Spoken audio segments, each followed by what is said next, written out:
بسم الله الرحمن الرحيم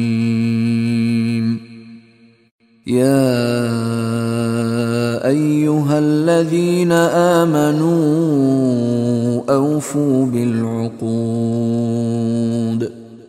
أحلت لكم بهيمة الأنعام إلا ما يتلى عليكم غير محل الصيد وأنتم حرم إن الله يحكم ما يريد আৰম্ভ কৰিছো পৰম কৰুণাময় পৰম দয়ালু আল্লাহৰ নামত। হে মুমিনসকল, তোমালোকে অংগীকাৰসমূহ পূৰণ কৰা। যিবোৰ জন্তুৰ কথা তোমালোকৰ ওচৰত পাঠ কৰা হৈছে সেইবোৰৰ বাহিৰে তোমালোকৰ বাবে ঘৰচীয়া চতুষ্পদ জন্তু হালাল কৰা হৈছে, কিন্তু ইহৰাম অৱস্থাত চিকাৰ কৰাক বৈধ বুলি নাভাবিবা।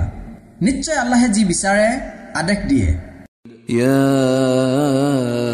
أيها الذين آمنوا لا تحلوا شعائر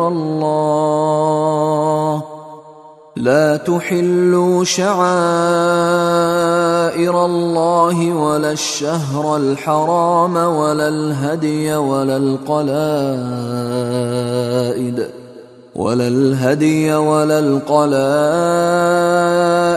ولا آمين البيت الحرام يبتغون فضلا من ربهم ورضوانا وإذا حللتم فاصطادوا ولا يجرمنكم شنآن قوم أن صدوكم عن المسجد الحرام أن تعتدوا وتعاونوا على البر والتقوى ولا تعاونوا على الإثم والعدوان واتقوا الله إن الله شديد العقاب হে মুমিনসকল, তোমালোকে আল্লাহৰ নিদৰ্শনসমূহক, পবিত্ৰ মাহক, কুৰবানীৰ বাবে কাবালৈ প্ৰেৰণ কৰা পশুক, ডিঙিত পৰিধান কৰোৱা চিহ্ন বিশিষ্ট পশুক আৰু নিজ প্ৰতিপালকৰ অনুগ্ৰহক, লগতে সন্তুষ্টিৰ অনুসন্ধানত পবিত্ৰ ঘৰৰ অভিমুখে ৰাওনা হোৱা যাত্ৰীসকলক অপমান নকৰিবা। আৰু যেতিয়া তোমালোকে ইহৰাম মুক্ত হোৱা তেতিয়া চিকাৰ কৰিব পাৰা। তোমালোকক মছজিদুল হাৰামত প্ৰৱেশ কৰিবলৈ নিষেধ কৰাৰ কাৰণে কোনো সম্প্ৰদায়ৰ প্ৰতি থকা শত্ৰুতাই তোমালোকক যাতে কেতিয়াও সীমালংঘনত পৰিচিত নকৰে। সৎকৰ্ম আৰু তাকৱাৰ বিষয়ত তোমালোকে পৰস্পৰে পৰস্পৰক সহায় সহযোগিতা কৰিবা। আনহাতে পাপকৰ্ম আৰু সীমালংঘনত এজনে আনজনক সহায় সহযোগিতা নকৰিবা আৰু আল্লাহৰ তাকৱা অৱলম্বন কৰা। নিশ্চয় আল্লাহ শাস্তি প্ৰদানত অতি কঠোৰ। حرمت عليكم الميتة والدم ولحم الخنزير وما أهل لغير الله به والمنخنقة والموقوذة والمتردية والنطيحة وما أكل السبع إلا ما ذكيتم وما ذبح على النصب وأن تستقسموا بالأزلام ذلكم فسق اليوم يئس الذين كفروا من دينكم فلا تخشوهم واخشون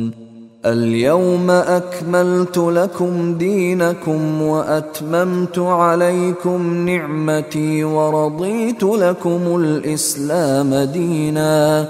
فمن اضطر في مخمصة غير متجانف لإثم فإن الله غفور رحيم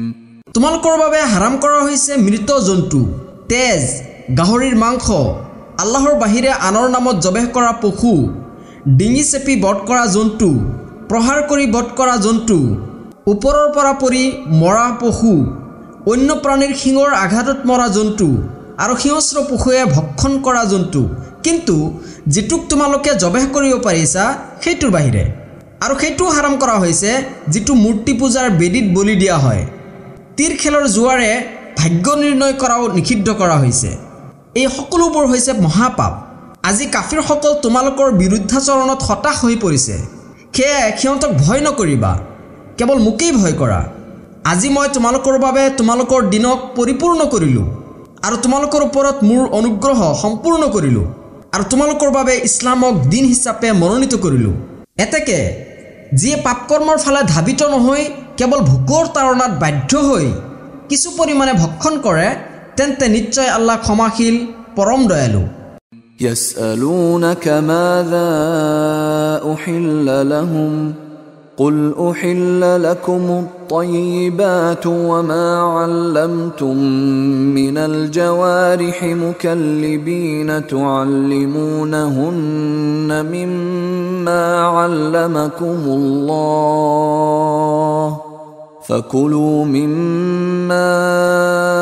أمسكن عليكم واذكروا اسم الله عليه واتقوا الله إن الله سريع الحساب। মানুহে তোমাক প্ৰশ্ন কৰে যে সিহঁতৰ বাবে কি কি হালাল কৰা হৈছে। কোৱা, তোমালোকৰ বাবে সকলো ধৰণৰ পবিত্ৰ বস্তু হালাল কৰা হৈছে আৰু তোমালোকৰ শিকাৰী জীৱ-জন্তুৱে যিবোৰ ধৰি আনে সেইবোৰো তোমালোকে ভক্ষণ কৰিব পাৰা, যিবোৰক তোমালোকে সেই শিক্ষাৰে প্ৰশিক্ষিত কৰিছা যি শিক্ষা আল্লাহে তোমালোকক শিকাইছে। অৱশ্যে এইবোৰক এৰি দিয়াৰ সময়ত আল্লাহৰ নাম উচ্চাৰণ কৰিবা আৰু শুনা, তোমালোকে আল্লাহৰ তাকৱা অৱলম্বন কৰা। নিশ্চয় আল্লাহ অতি দ্ৰুত হিচাপ গ্ৰহণকাৰী। اليوم أحل لكم الطيبات وطعام الذين أوتوا الكتاب حل لكم وطعامكم حل لهم والمحصنات من المؤمنات والمحصنات من الذين أوتوا الكتاب من قبلكم والمحصنات من الذين أوتوا الكتاب من قبلكم إذا آتيتموهن أجورهن محصنين غير مسافحين ولا متخذي أخدان ومن يكفر بالإيمان فقد حبط عمله وهو في الآخرة من الخاسرين। আজি তোমালোকৰ বাবে সকলো ধৰণৰ পবিত্ৰ বস্তু হালাল কৰা হ'ল আৰু যিসকলক কিতাপ প্ৰদান কৰা হৈছে সিহঁতৰ খাদ্যদ্ৰব্যও তোমালোকৰ বাবে হালাল কৰা হৈছে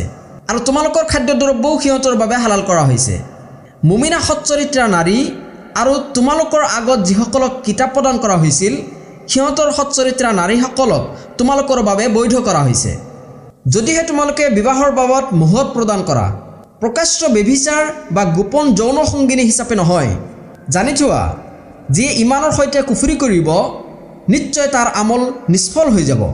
আৰু সি পৰকালত ক্ষতিগ্ৰস্তসকলৰ অন্তৰ্ভুক্ত হ'ব। يا أيها الذين آمنوا إذا قمتم إلى الصلاة فاغسلوا وجوهكم وأيديكم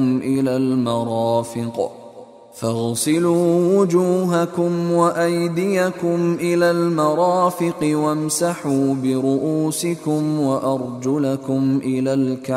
الكعبين وإن كنتم جنبا فاطهروا وإن كنتم مرضى أو على سفر أو جاء أحد منكم من الغائط أو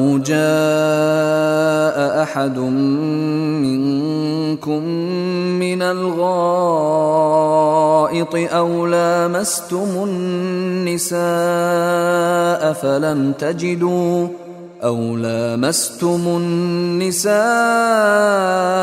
فلم تجدوا ماء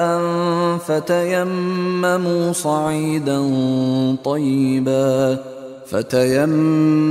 صعيدا طيبا فامسحوا بوجوهكم وأيديكم منه ما يريد الله ليجعل عليكم من حرج ولكن يريد ليطهركم وليتم نعمته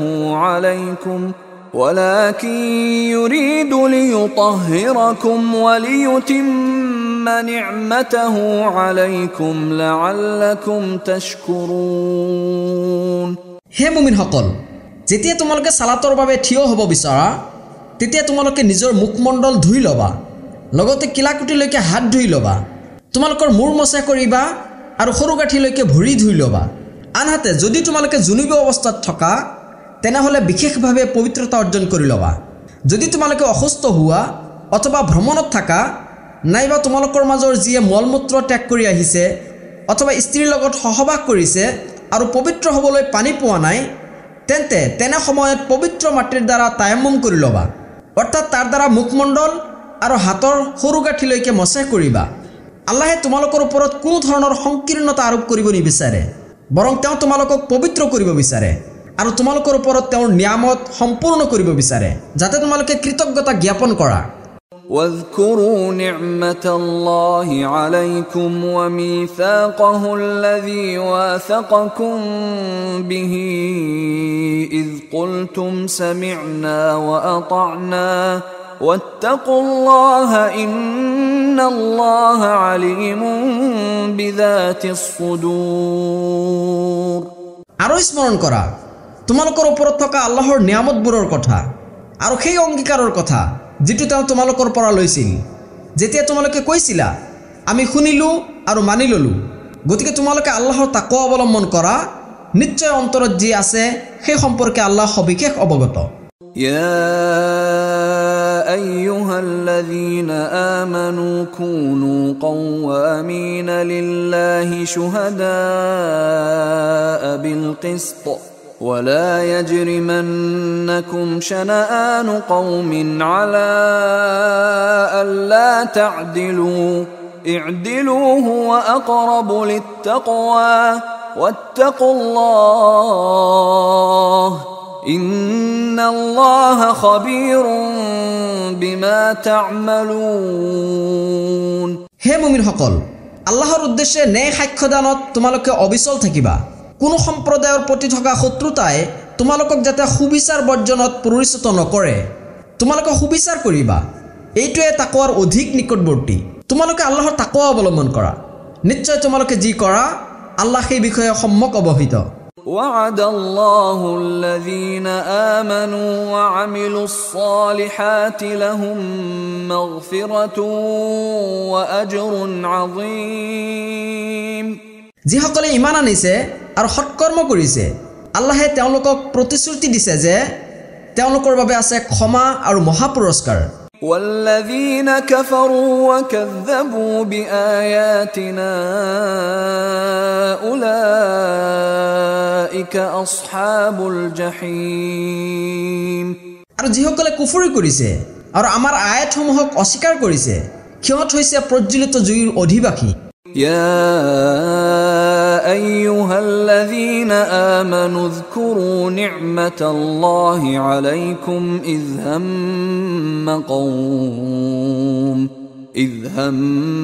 قوم أن يبسطوا إليكم أيديهم فكف أيديهم عنكم واتقوا الله وعلى الله فليتوكل المؤمنون. হে মুমিনসকল, তোমালোকৰ প্ৰতি আল্লাহে কৰা নিয়ামত স্মৰণ কৰা যেতিয়া এটা সম্প্ৰদায়ে তোমালোকৰ বিৰুদ্ধে সিহঁতৰ হাত প্ৰসাৰিত কৰিবলৈ মনস্থ কৰিছিল, তাৰ পিছত আল্লাহেই সিহঁতৰ হাত তোমালোকৰ পৰা নিবৃত্ত ৰাখিছিল। তোমালোকে আল্লাহৰ তাকৱা অৱলম্বন কৰা আৰু আল্লাহৰ ওপৰতে মুমিনসকলে ভৰসা কৰা উচিত। ولقد أخذ الله ميثاق بني إسرائيل وبعثنا منهم 12 نقيبا وقال الله إني معكم لئن أقمتم الصلاة وآتيتم الزكاة وآمنتم برسلي وآمنتم برسلي وعزرتموهم وأقرضتم الله قرضا حسنا لأكفرن عنكم سيئاتكم ولأدخلنكم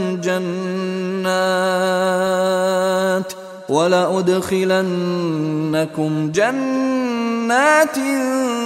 تجري من تحتها الأنهار فمن كفر بعد ذلك منكم فقد ضل سواء السبيل আৰু নিশ্চয় আল্লাহে বনি ইছৰাইলৰ পৰা অংগীকাৰ গ্ৰহণ কৰিছিল আৰু সিহঁতৰ মাজৰ পৰা 12 জন লোকক আমি দলপতি নিযুক্ত কৰি প্ৰেৰণ কৰিছিলোঁ। আল্লাহে কৈছিল, নিশ্চয় আমি তোমালোকৰ লগত আছো যদি তোমালোকে সালাত কায়েম কৰা, যাকাত প্ৰদান কৰা আৰু আমাৰ ৰাসূলসকলৰ প্ৰতি ঈমান পোষণ কৰা, তেওঁলোকক সহায় সহযোগিতা কৰা আৰু আল্লাহক উত্তম ঋণ প্ৰদান কৰা, তেন্তে নিশ্চয় আমি তোমালোকৰ পাপসমূহ মোচন কৰিম আৰু তোমালোকক অৱশ্যে জান্নাতত প্ৰৱেশ কৰাম, যাৰ তলদেশত নদীসমূহ প্ৰবাহিত থাকিব। ইয়াৰ পিছতো যিয়ে কুফৰি কৰিব সি নিশ্চিতভাৱে সৰল পথৰ পৰা আঁতৰি যাব। فبما نقضهم ميثاقهم لعناهم وجعلنا قلوبهم قاسية يحرفون الكلم عن مواضعه ونسوا حظا مما ذكروا به ولا تزال تطلع على خائنة منهم إلا قليلا منهم فاعف عنهم واصفح إن الله يحب المحسنين তাৰ পিছত সিহঁতে অংগীকাৰ ভংগ কৰাৰ কাৰণে আমি সিহঁতক অভিসম্পাত কৰিছোঁ আৰু সিহঁতৰ হৃদয়ক কঠিন কৰি দিছোঁ। সিহঁতে শব্দবোৰক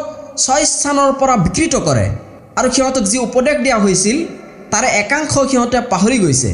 তুমি সদায় সিহঁতৰ কিছু সংখ্যকৰ বাহিৰে অধিকাংশকেই বিশ্বাসঘাতকতা কৰোঁতে দেখিবলৈ পাবা। সেয়ে সিহঁতক ক্ষমা কৰি দিয়া আৰু উপেক্ষা কৰা। নিশ্চয় আল্লাহে সৎকৰ্মপৰায়ণকাৰীসকলক ভাল পায়। ومن الذين قالوا إنا نصارى أخذنا ميثاقهم فنسوا حظا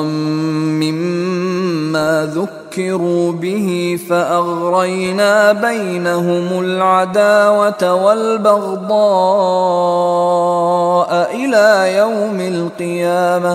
وسوف ينبئهم الله بما كانوا يصنعون আৰু যিসকলে কয়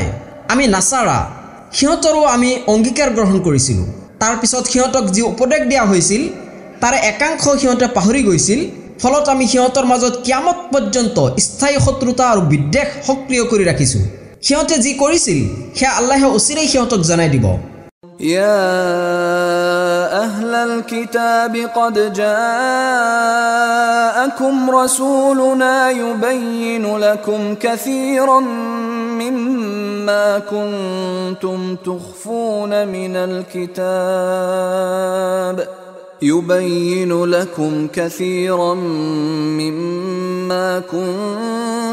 تخفون من الكتاب ويعفو عن كثير قد جاءكم من الله نور وكتاب مبين হে কিতাবীসকল, নিশ্চয় তোমালোকৰ ওচৰলৈ আমাৰ ৰাসূল আহি পাইছে।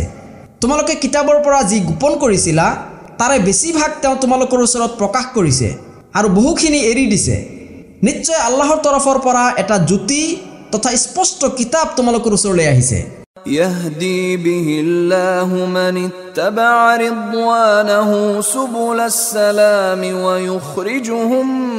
من الظلمات إلى النور بإذنه ويهديهم إلى صراط مستقيم যিসকলে আল্লাহৰ সন্তুষ্টিৰ অনুসৰণ কৰে ইয়াৰ মাধ্যমত তেওঁ সিহঁতক শান্তিৰ পথত পৰিচালিত কৰে আৰু সিহঁতক নিজ অনুমতিক্ৰমে অন্ধকাৰৰ পৰা পোহৰলৈ উলিয়াই আনে লগতে সিহঁতক সৰল পথৰ হিদায়ত দিয়ে لقد كفر الذين قالوا إن الله هو المسيح ابن مريم قل فمن يملك من الله شيئا إن أراد أن يهلك المسيح ابن مريم وأمه ومن في الأرض جميعا ولله ملك السماوات والأرض وما بينهما يخلق ما يشاء والله على كل شيء قدير নিশ্চয় সিহঁতে কুফৰি কৰিছে যিসকলে কয় যে মাৰিয়ামৰ পুত্ৰ মছিহ হৈছে আল্লাহ কোৱা যদি আল্লাহে মছিহ ইবনে মাৰিয়ামক আৰু তেওঁৰ মাকক লগতে পৃথিৱীত থকা সকলোকে ধ্বংস কৰিব বিচাৰে তেন্তে তেওঁক বাধা দিবলৈ কাৰ শক্তি আছে আকাশমণ্ডল আৰু পৃথিৱী আৰু এই দুয়োৰে মাজত যি আছে সেই সকলোবোৰৰ সাৰ্বভৌমত্ব কেৱল আল্লাহৰে তেওঁ যি ইচ্ছা কৰে সেইটোৱে সৃষ্টি কৰে আৰু আল্লাহ সকলো বস্তুৰ ওপৰত ক্ষমতাৱান وقالت اليهود والنصارى نحن أبناء الله وأحباؤه قل فلم يعذبكم بذنوبكم بل أنتم بشر ممن خلق يغفر لمن يشاء ويعذب من يشاء ولله ملك السماوات والأرض وما بينهما وإليه المصير ইহুদী আৰু নাছাৰাসকলে কয় আমি আল্লাহৰ পুত্ৰ আৰু তেওঁৰ প্ৰিয় পাত্ৰ কোৱা তেন্তে কিয় তেওঁ তোমালোকৰ গুনাহৰ কাৰণে শাস্তি দিব বৰং তোমালোকে সিহঁতৰ দৰেই মানুহ যিসকলক তেওঁ সৃষ্টি কৰিছে যাক ইচ্ছা কৰে তেওঁ ক্ষমা কৰি দিয়ে আৰু যাক ইচ্ছা কৰে তেওঁ শাস্তি দিয়ে আকাশসমূহ আৰু পৃথিৱীত লগতে এই দুয়োৰে মাজত যি আছে সেই সকলোবোৰৰ সাৰ্বভৌমত্ব আল্লাহৰে আৰু তেওঁৰ ওচৰলৈকে উভতি যাব লাগিব يا أهل الكتاب قد جاءكم رسولنا يبين لكم على فترة من الرسل أن تقولوا ما جاءنا من بشير ولا نذير فقد جاءكم بشير ونذير والله على كل شيء قدير হে কিতাবীসকল ৰাসূল প্ৰেৰণৰ এটা দীৰ্ঘ বিৰতিৰ পিছত তোমালোকৰ ওচৰলৈ আমাৰ ৰাসূল আহিছে তেওঁ তোমালোকৰ ওচৰত স্পষ্টভাৱে শৰীয়ত ব্যাখ্যা কৰিছে যাতে তোমালোকে এইটো ক'ব নোৱাৰা যে আমাৰ ওচৰলৈ কোনো সুসংবাদবাহী আৰু সাৱধানকাৰী অহা নাছিল এটাকে জানি থোৱা নিশ্চয় এতিয়া তোমালোকৰ ওচৰলৈ সুসংবাদদাতা আৰু সাৱধানকাৰী আহিছে আল্লাহ সকলো বস্তুৰ ওপৰত ক্ষমতাৱান وَإِذْ قَالَ مُوسَى لِقَوْمِهِ يَا قَوْمِ اذْكُرُوا نِعْمَةَ اللَّهِ عَلَيْكُمْ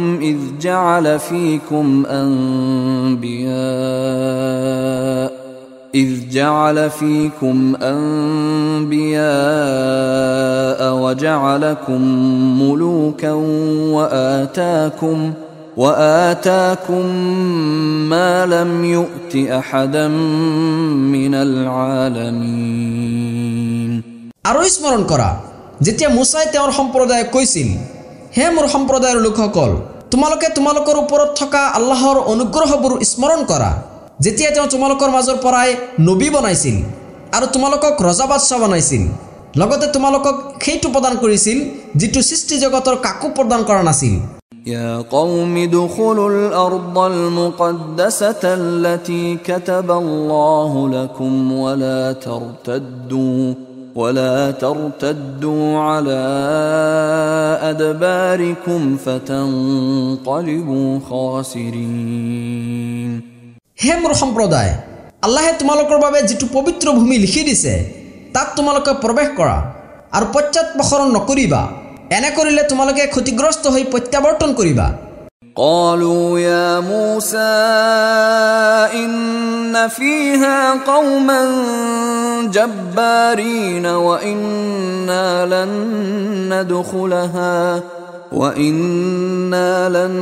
ندخلها حتى يخرجوا منها فإن يخرجوا منها فإنا داخلون সিহঁতে ক'লে হে মুছা নিশ্চয় তাত এটা শক্তিশালী সম্প্ৰদায় আছে আৰু সিহঁত তাৰ পৰা ওলাই নোযোৱালৈকে আমি কেতিয়াও তাত প্ৰৱেশ নকৰোঁ এতেকে সিহঁত তাৰ পৰা ওলাই গ'লে নিশ্চয় আমি তাত প্ৰৱেশ কৰিম قال رجلان من الذين يخافون أنعم الله عليهم ادخلوا عليهم الباب فإذا دخلتموه فإنكم غالبون وعلى الله فتوكلوا إن كنتم مؤمنين যিসকলে ভয় কৰিছিল সিহঁতৰ মাজৰ দুজনে যি দুজনৰ প্ৰতি আল্লাহে অনুগ্ৰহ কৰিছিল সিহঁতে ক'লে তোমালোকে সিহঁতৰ মোকাবিলা কৰি নগৰ দুৱাৰত প্ৰৱেশ কৰা প্ৰৱেশ কৰিলেই তোমালোকে জয়লাভ কৰিবা আৰু যদি তোমালোকে মুমিন হোৱা তেনেহ'লে আল্লাহৰ ওপৰতে ভৰসা কৰা قالوا يا موسى إنا لن ندخلها أبدا ما داموا فيها فاذهب أنت وربك فقاتلا إنا هاهنا قاعدون সিহঁতে ক'লে হে মুছা সিহঁত যেতিয়ালৈকে তাত থাকিব আমি কেতিয়াও তাত প্ৰৱেশ নকৰোঁ এতেকে তুমি আৰু তোমাৰ প্ৰতিপালকে গৈ যুদ্ধ কৰাগৈ নিশ্চয় আমি ইয়াতেই বহি থাকিম قال رب إني لا أملك إلا نفسي وأخي فافرق بيننا وبين القوم الفاسقين তেওঁ ক'লে হে মোৰ প্ৰতিপালক মোৰ আৰু মোৰ ভাতৃৰ বাহিৰে আন কাৰো ওপৰতে মোৰ আধিপত্য নাই গতিকে তুমি আমাৰ আৰু ফাসিক সম্প্ৰদায়ৰ মাজত বিচ্ছেদ কৰি দিয়া قال فإنها محرمة عليهم 40 سنة يتيهون في الأرض فلا تأس على القوم الفاسقين আল্লাহে ক'লে তেনেহ'লে এই ভূমিক সিহঁতৰ ওপৰত 40 বছৰলৈকে নিষিদ্ধ কৰা হ'ল সিহঁতে পৃথিৱীত উদ্ভ্ৰান্ত হৈ ঘূৰি ফুৰিব গতিকে তুমি ফাসিক সম্প্ৰদায়ৰ বাবে দুখ নকৰিবা واتل عليهم نبأ ابني آدم بالحق إذ قربا قربانا فتقبل من أحدهما ولم يتقبل من الآخر قال لأقتلنك قال إنما يتقبل الله من المتقين আৰু তুমি আদমৰ দুই পুত্ৰৰ ঘটনাটো সিহঁতক যথাযথভাৱে বৰ্ণনা কৰি শুনোৱা যেতিয়া সিহঁত উভয়ে কুৰবানী কৰিছিল ফলত এজনৰ পৰা কুৰবানী কবুল কৰা হৈছিল আৰু আনজনৰ পৰা কবুল কৰা হোৱা নাছিল যাৰ কুৰবানী কবুল হোৱা নাছিল সি ক'লে নিশ্চয় মই তোমাক হত্যা কৰিম আনজনে ক'লে নিশ্চয় আল্লাহে কেৱল মুত্তাকিসকলৰ পৰাই কুৰবানী কবুল কৰে لئن بسطت إلي يدك لتقتلني ما أنا بباسط يدي إليك لأقتلك إني أخاف الله رب العالمين মুখ হত্যা কৰিবলৈ তুমি মোৰ প্ৰতি তোমাৰ হাত প্ৰসাৰিত কৰিলেও তোমাক হত্যা কৰিবলৈ মই কিন্তু তোমাৰ প্ৰতি মোৰ হাত প্ৰসাৰিত নকৰোঁ নিশ্চয় মই আল্লাহক ভয় কৰোঁ তেওঁই সৃষ্টিজগতৰ প্ৰতিপালক إني أريد أن تبوء بإثمي وإثمك فتكون من أصحاب النار وذلك جزاء الظالمين নিশ্চয় মই বিচাৰোঁ তুমি মোৰ আৰু তোমাৰ পাপ লৈ উভতি যোৱা ইয়াৰ ফলত তুমি জাহান্নামৰ অধিবাসী হ'বা আৰু এইটোৱে হৈছে জালিমসকলৰ প্ৰতিদান فطوعت له نفسه قتل أخيه فقتله فأصبح من الخاسرين ইয়াৰ পিছতো তাৰ ভায়েকক হত্যা কৰিবলৈ তাৰ নফছে অৰ্থাৎ প্ৰবৃত্তিয়ে তাক উচতনি নিদিলে ফলত সি তাক হত্যা কৰিলে আৰু এইদৰে সি ক্ষতিগ্ৰস্তসকলৰ অন্তৰ্ভুক্ত হৈ গ'ল فبعث الله غرابا يبحث في الأرض ليريه كيف يواري سوءة أخيه قال يا ويلتى أعجزت أن أكون مثل هذا الغراب فأواري سوءة أخي فأصبح من النادمين তাৰপিছত আল্লাহে এটা কাউৰী পঠালে যিটোৱে তাৰ ভায়েকৰ মৃতদেহ কেনেকৈ গোপন কৰিব লাগে সেইটো দেখুৱাবলৈ মাটি খুচৰিবলৈ ধৰিলে এই দেখি সি ক'লে হাই মই এই কাউৰীটোৰ দৰে হ'ব নোৱাৰিলো নে যে মোৰ ভাতৃৰ মৃতদেহটো ঢাকিব পাৰো ফলত সি অনুতপ্ত হ'ল من أجل ذلك كتبنا على بني إسرائيل أنه من قتل نفسا بغير نفس أو فساد في الأرض فكأنما قتل الناس جميعا ومن أحياها فكأنما أحيا الناس جميعا ولقد جاءتهم رسلنا بالبينات ثم إن كثيرا منهم بعد ذلك في الأرض لمسرفون এই কারণেই বানি ইসরায়েলের বাবে এই বিধান দিছিল যে হত্যাৰ পৰিৱৰ্তে নাইবা পৃথিৱীত অশান্তি সৃষ্টি ৰোধ কৰাৰ বাহিৰে যদি কোনোবাই কাৰোবাক হত্যা কৰে সি যেনিবা সমগ্ৰ মানৱ জাতিকে হত্যা কৰিলে আৰু যে কাৰোবাৰ প্ৰাণ ৰক্ষা কৰিলে সি যেনিবা সমগ্ৰ মানুহৰ প্ৰাণ ৰক্ষা কৰিলে নিশ্চয় সিহঁতৰ ওচৰলৈ আমাৰ ৰাসূলসকলে স্পষ্ট প্ৰমাণাদি লৈ আহিছিল ইয়াৰ পিছতো সিহঁতৰ অধিকাংশই পৃথিৱীত সীমা লংঘন কৰিছিল إنما جزاء الذين يحاربون الله ورسوله ويسعون في الأرض فسادا أن يقتلوا أو يصلبوا أو تقطع أيديهم وأرجلهم من خلاف أو ينفوا من الأرض ذلك لهم خزي في الدنيا ولهم في الآخرة عذاب عظيم যিসকলে আল্লাহ আৰু তেওঁৰ ৰাসূলৰ বিৰুদ্ধে যুদ্ধ কৰে আৰু পৃথিৱীত ধ্বংসাত্মক কাম কৰি ফুৰে সিহঁতৰ শাস্তি কেৱল এইটোৱে যে সিহঁতক হত্যা কৰা হ'ব অথবা ক্ৰুচবিদ্ধ কৰা হ'ব নাইবা বিপৰীত দিশৰ পৰা হাত ভৰি কাটি পেলোৱা হ'ব বা সিহঁতক দেশৰ পৰা নিৰ্বাসিত কৰা হ'ব পৃথিৱীত এইটোৱে হৈছে সিহঁতৰ লাঞ্ছনা আৰু আখিৰাতত সিহঁতৰ বাবে আছে মহা শাস্তি إلا الذين تابوا من قبل أن تقدروا عليهم فاعلموا أن الله غفور رحيم কিন্তু সিহঁতৰ বাহিৰে যিসকলে তোমালোকৰ আয়ত্তাধীনত অহাৰ পূৰ্বেই তওবা কৰিছে এতেকে জানি থোৱা যে নিশ্চয় আল্লাহ ক্ষমাশীল পৰম দয়ালু يا أيها الذين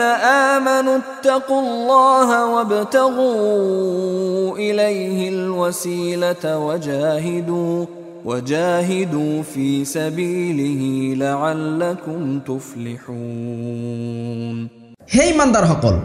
তোমালোকে আল্লাহৰ তাকৱা অৱলম্বন কৰা আৰু তেওঁৰ নৈকট্য লাভৰ উপায় অন্বেষণ কৰা লগতে তেওঁৰ পথত জিহাদ কৰা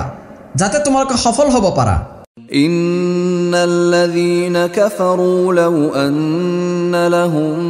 ما في الأرض جميعا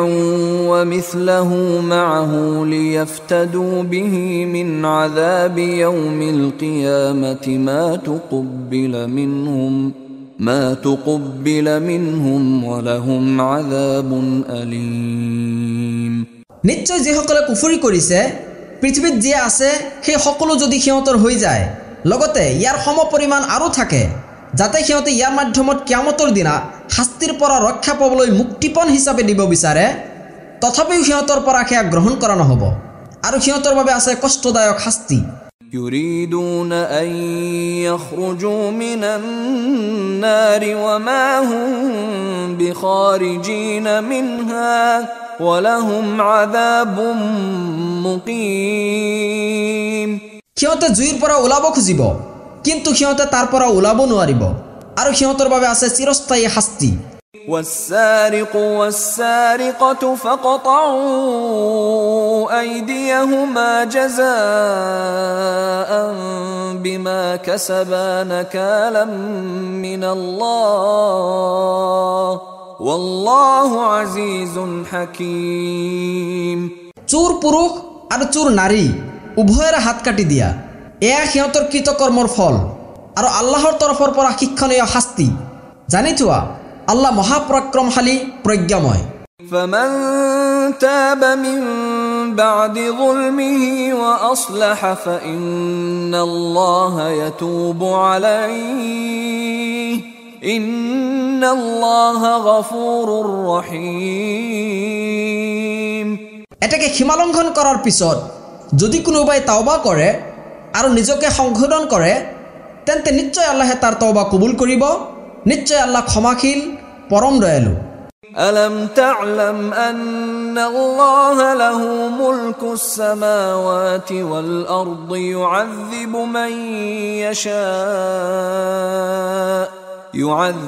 من يشاء ويغفر لمن يشاء والله على كل شيء قدير তুমি নাজানা নেকি যে আকাশসমূহ আৰু পৃথিৱীৰ সাৰ্বভৌমত্ব কেৱল আল্লাহৰেই তেওঁ যাক ইচ্ছা কৰে শাস্তি দিয়ে আৰু যাক ইচ্ছা কৰে ক্ষমা কৰি দিয়ে আৰু আল্লাহ সকলো বস্তুৰ ওপৰত ক্ষমতাৱান يا أيها الرسول لا يحزنك الذين يسارعون في الكفر من الذين قالوا آمنا بأفواههم ولم تؤمن قلوبهم ومن الذين هادوا سماعون للكذب سماعون لقوم آخرين لم يأتوك يحرفون الكلم من بعد مواضعه يقولون إن أوتيتم هذا فخذوه وإن لم تؤتوه فاحذروا ومن يرد الله فتنته فلن تملك له من الله شيئا أولئك الذين لم يرد الله أن يطهر قلوبهم لهم في الدنيا خزي ولهم في الآخرة عذاب عظيم হে রাসূল তুমি সিহঁতৰ বাবে চিন্তিত নহবা যিসকলে কুফুৰিৰ ফালে দ্ৰুত গতিত আগুৱাই যায় যিসকলে মুখেৰে কয় ইমান আনিছো অথচ সিহঁতৰ অন্তৰে ইমান আনা নাই আৰু যিসকলে ইহুদী হৈছে সিহঁত সকলোৱে মিছা কথা শুনিবলৈ আৰু অনুসৰণ কৰিবলৈ অধিক তৎপৰ অন্যান্য যিবোৰ সম্প্ৰদায় তোমাৰ ওচৰলৈ অহা নাই ইহঁতে সেই সকল লোকৰ বাবে তোমাৰ কথাত কাণ পাতি চোৰাংচোৱাগিৰি কৰি থাকে তাওৰাতৰ শব্দসমূহ যথাযথ সুবিন্যস্ত কৰাৰ পিছতো সিহঁতে সেইবোৰৰ অৰ্থ বিকৃত কৰে সিহঁতে কয় যদি তোমালোকক এনেকুৱা বিধান দিয়ে তেনেহ'লে গ্ৰহণ কৰিবা আৰু যদি এনেকুৱা বিধান নিদিয়ে তেনেহ'লে বৰ্জন কৰিবা আল্লাহে যাক ফিতনাত পেলাব বিচাৰে তাৰ বাবে আল্লাহৰ ওচৰত তোমাৰ কৰিবলৈ একোৱে নাই ইহঁতেই হৈছে সেই সকল লোক যিসকলৰ হৃদয়ক আল্লাহে বিশুদ্ধ কৰিব নিবিচাৰে সিহঁতৰ বাবে আছে পৃথিৱীত লাঞ্ছনা আৰু আখিৰাতত আছে মহাশাস্তি سماعون للكذب أكالون للسحت فإن جاءوك فاحكم بينهم أو أعرض عنهم وإن تعرض عنهم فلن يضروك شيئا وإن حكمت فاحكم بينهم بالقسط إن الله يحب المقسطين সিহঁতে মিছা শুনিবলৈ বৰ আগ্ৰহশীল আৰু অবৈধ সম্পদ খাবলৈ অত্যন্ত আসক্ত এতেকে সিহঁতে যদি তোমাৰ ওচৰলৈ আহে তেন্তে সিহঁতৰ বিচাৰ মীমাংসা কৰিবা অথবা সিহঁতক উপেক্ষা কৰিবা যদি তুমি সিহঁতক উপেক্ষা কৰা তেন্তে সিহঁতে তোমাৰ একো ক্ষতি কৰিব নোৱাৰিব আৰু তুমি যদি সিহঁতৰ বিচাৰ নিষ্পত্তি কৰা তেন্তে সিহঁতৰ মাজত ন্যায় বিচাৰ কৰিবা নিশ্চয় আল্লাহে ন্যায় প্ৰদানকাৰীসকলক ভাল পায় وكيف يحكمونك وعندهم التوراة فيها حكم الله ثم يتولون من بعد ذلك وما أولئك بالمؤمنين আৰু সিহঁতে কেনেকৈ তোমাক ফয়ছলাকাৰী বনায় অথচ সিহঁতৰ ওচৰত আছে তাওৰাত য'ত আছে আল্লাহৰ বিধান তথাপিও সিহঁতে মুখ ঘূৰাই লয় আৰু সিহঁত মুমিনো নহয় إنا أنزلنا التوراة فيها هدى ونور يحكم بها النبيون الذين أسلموا للذين هادوا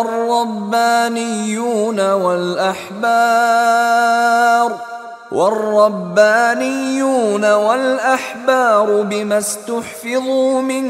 كتاب الله وكانوا عليه شهداء فلا تخشوا الناس واخشوني ولا تشتروا بآياتي ثمنا قليلا ومن لم يحكم بما أنزل الله فأولئك هم الكافرون নিশ্চয় আমি এই তাওৰাত অৱতীৰ্ণ কৰিছিলোঁ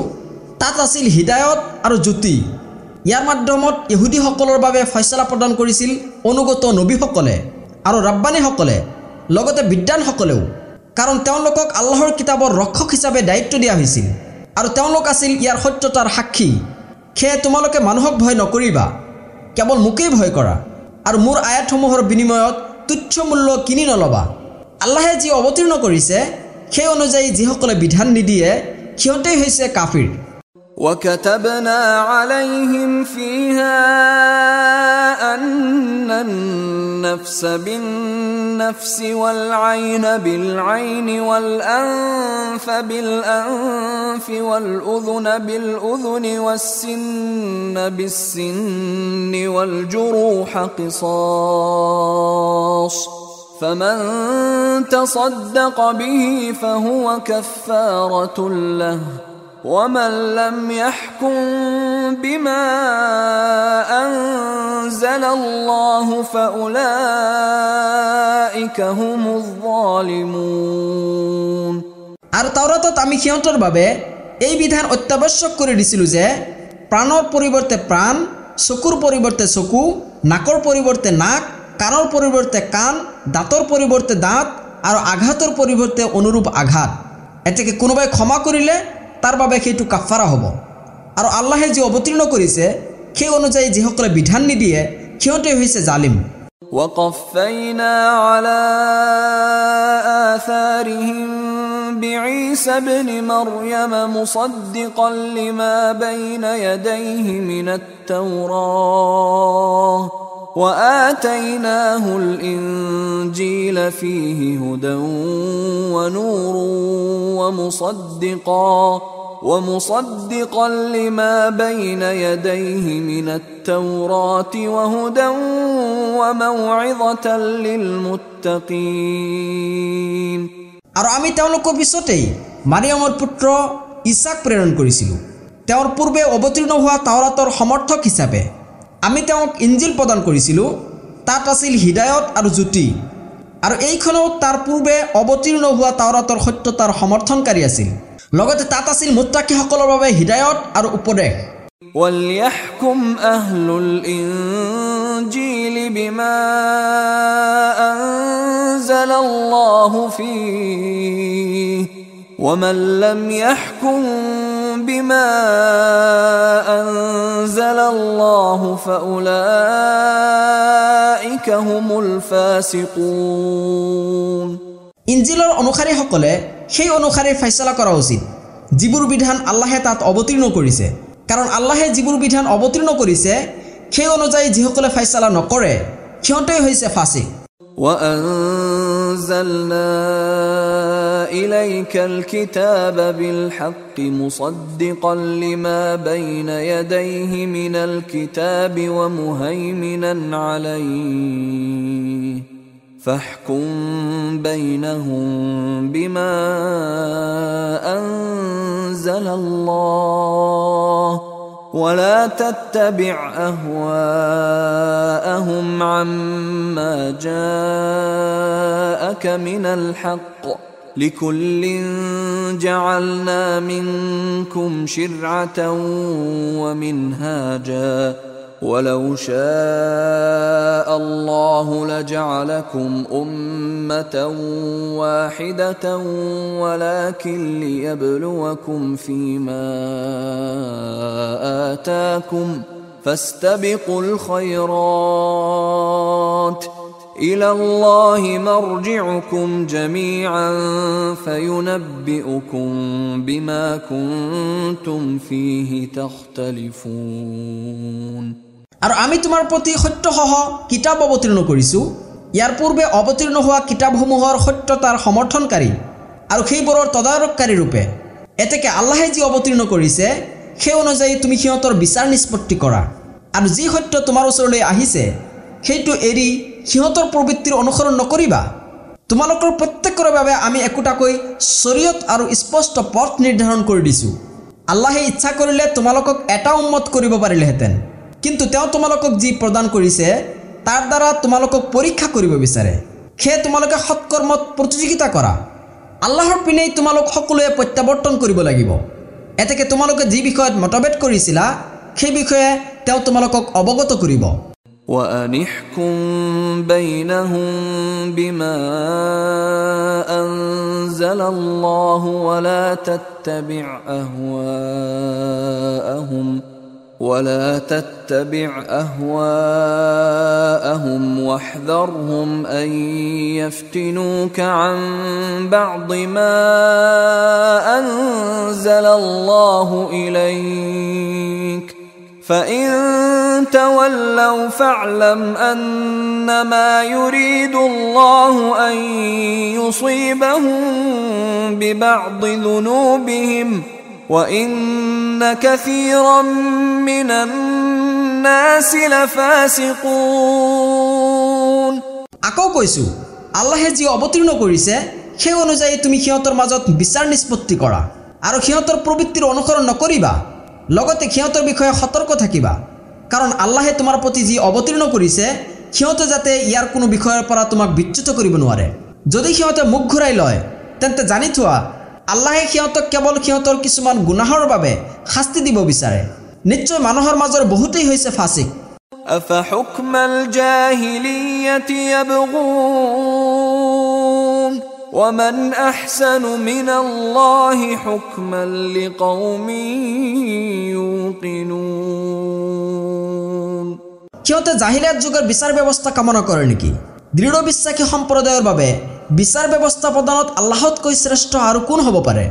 يا أيها الذين آمنوا لا تتخذوا اليهود والنصارى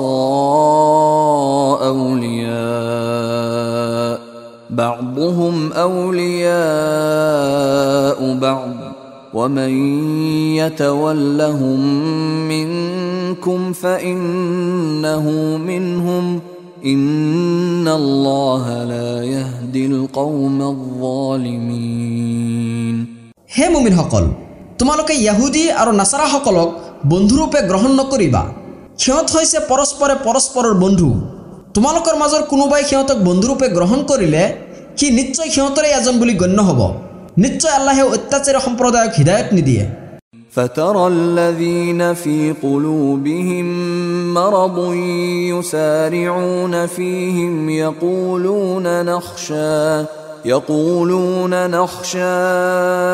أن تصيبنا دائرة فعسى الله أن يأتي بالفتح أو أمر من عنده فيصبحوا على ما أسروا في أنفسهم نادمين এতেকে যিসকলৰ অন্তৰত ব্যাধি আছে সিহঁতক তুমি অতি সোনকালে সিহঁতৰ সৈতে মিলিত হোৱা দেখিবলৈ পাবা সিহঁতে কয় আমি আশংকা কৰিছোঁ যে কোনো এটা বিপদে আমাক আক্ৰান্ত কৰিব এতেকে আশা কৰা যায় যে আল্লাহে তোমালোকক বিজয় দান কৰিব অথবা তেওঁৰ ফালৰ পৰা এনেকুৱা কিবা প্ৰদান কৰিব যাতে সিহঁতে সিহঁতৰ অন্তৰত যি গোপন কৰিছিল সেইভাবে সিহঁত লজ্জিত হয়। ويقول الذين آمنوا أهؤلاء الذين أقسموا بالله جهد أيمانهم إنهم لمعكم حبطت أعمالهم فأصبحوا خاسرين। আৰু মুমিনসকলে ক'ব, ইহঁতেই সেই সকল লোক নেকি যিসকলে আল্লাহৰ নামত দৃঢ়ভাৱে শপত কৰিছিল যে নিশ্চয় সিহঁতে তোমালোকৰ লগত আছে, সিহঁতৰ আমলসমূহ নিষ্ফল হৈছে, ফলত সিহঁত ক্ষতিগ্ৰস্ত হৈছে। يا أيها الذين آمنوا من يرتد منكم عن دينه فسوف يأتي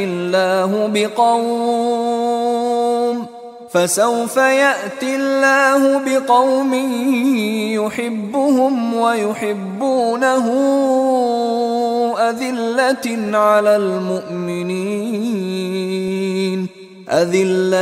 على المؤمنين أعزة على الكافرين يجاهدون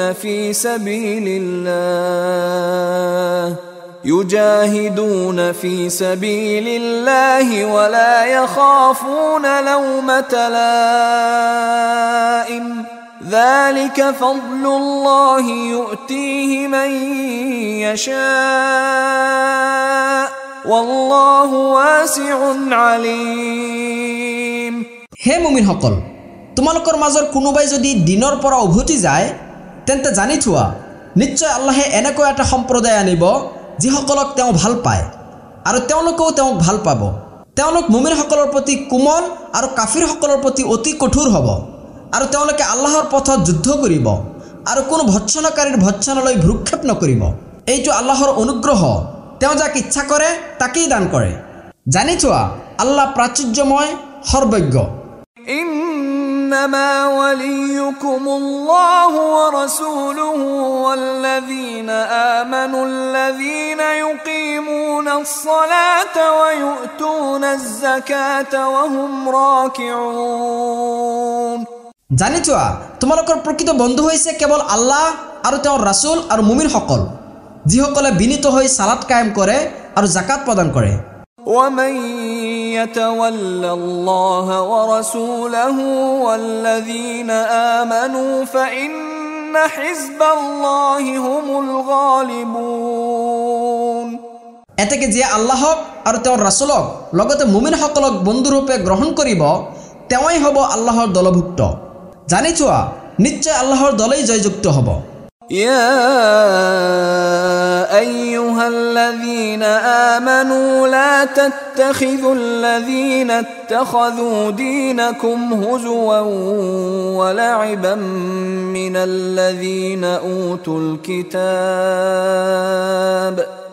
الذين أوتوا الكتاب من قبلكم والكفار أولياء واتقوا الله إن كنتم مؤمنين। হে মুমিনসকল, তোমালোকৰ পূৰ্বে যিসকলক কিতাপ দিয়া হৈছিল সিহঁতৰ মাজৰ যিসকলে তোমালোকৰ দিনক উপহাস আৰু খেল ধেমালিৰ বস্তুৰূপে গ্ৰহণ কৰে, সিহঁতক আৰু কাফিৰসকলক তোমালোকে কেতিয়াও বন্ধুৰূপে গ্ৰহণ নকৰিবা, আৰু তোমালোকে আল্লাহৰ তাকৱা অৱলম্বন কৰা যদি তোমালোকে প্ৰকৃত মুমিন হোৱা। وَإِذَا نَادَيْتُمْ إِلَى الصَّلَاةِ اتَّخَذُوهَا هُزُوًا وَلَعِبًا ذَلِكَ بِأَنَّهُمْ قَوْمٌ لَا يَعْقِلُونَ। আৰু যেতিয়া তোমালোকে সালাতৰ প্ৰতি আহ্বান কৰা তেতিয়া সিহঁতে ইয়াক উপহাস আৰু খেল ধেমালিৰ বস্তুৰূপে গ্ৰহণ কৰে। এইটো এই কাৰণে যে সিহঁত হৈছে এনেকুৱা এটা সম্প্ৰদায় যিসকলে একোৱে নুবুজে। قل يا أهل الكتاب هل تنقمون منا إلا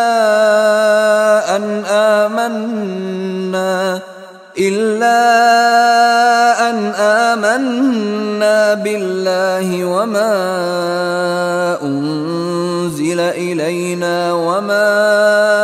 أنزل من قبل وأن أكثركم فاسقون। কোৱা, হে কিতাবীসকল, তোমালোকে আমাৰ সৈতে এই কাৰণে শত্ৰুতা পোষণ কৰা নেকি যে আমি আল্লাহৰ প্ৰতি ইমান আনিছোঁ আৰু আমাৰ প্ৰতি যি অৱতীৰ্ণ হৈছে তথা যি আমাৰ পূৰ্বে অৱতীৰ্ণ হৈছিল সেইবোৰক আমি বিশ্বাস কৰোঁ? নিশ্চয় তোমালোকৰ অধিকাংশই হৈছে ফাছিক। قل هل أنبئكم بشر من ذلك مثوبة عند الله من لعنه الله وغضب عليه وجعل منهم القردة والخنازير وعبد الطاغوت أولئك شر مكانا وأضل عن سواء السبيل। কোৱা, মই তোমালোকক ইয়াতকৈ নিকৃষ্ট পৰিণামৰ সংবাদ দিমনে যিটো আল্লাহৰ ওচৰত আছে, যাৰ ওপৰত আল্লাহে অভিসম্পাত কৰিছে আৰু যাৰ ওপৰত তেওঁ ক্ৰোধান্বিত হৈছে, যিসকলৰ মাজৰ পৰা কিছুমানক বান্দৰ আৰু কিছুমানক গাহৰি বনাইছিল আৰু সিহঁতৰ কিছুমানে তাগুতৰ উপাসনা কৰিছিল। সিহঁতে অৱস্থানৰ দিশৰ পৰা নিকৃষ্ট আৰু সৰল পথৰ পৰা আটাইতকৈ বেছি বিচ্যুত। وَإِذَا جَاءُوكُمْ قَالُوا آمَنَّا وَقَدْ دَخَلُوا بِالْكُفْرِ وَهُمْ قَدْ خَرَجُوا بِهِ وَاللَّهُ أَعْلَمُ بِمَا كَانُوا يَكْتُمُونَ।